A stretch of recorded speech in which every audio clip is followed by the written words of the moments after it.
If Blender is showing a missing DNA block error, it usually means the .blend file is corrupted or Blender can't properly read the internal data structure. The good news is that in many cases, you can still recover some or all of your work with a few simple steps.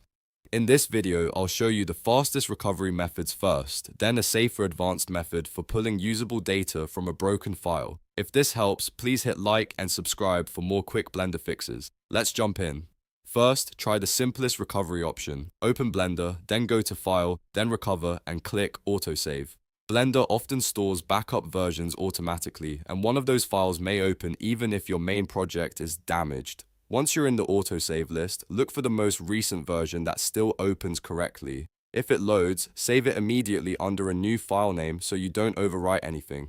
If autosave doesn't help, try File, then Recover, and choose Last Session.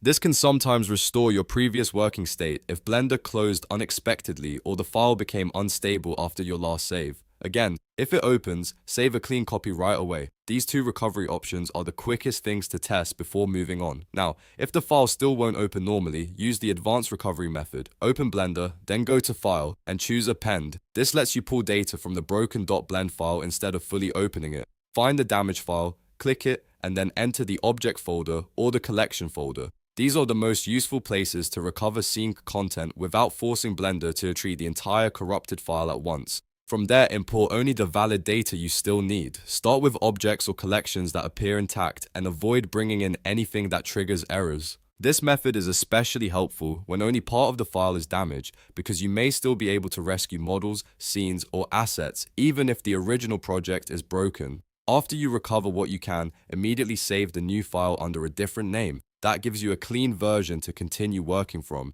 instead of risking the corrupted one again. If you're still having issues, the file may be badly damaged, but this recovery workflow is the best place to start. If this Blender fix saved you time, make sure to like the video and subscribe for more tutorials just like this. Thanks for watching, and I'll see you in the next one.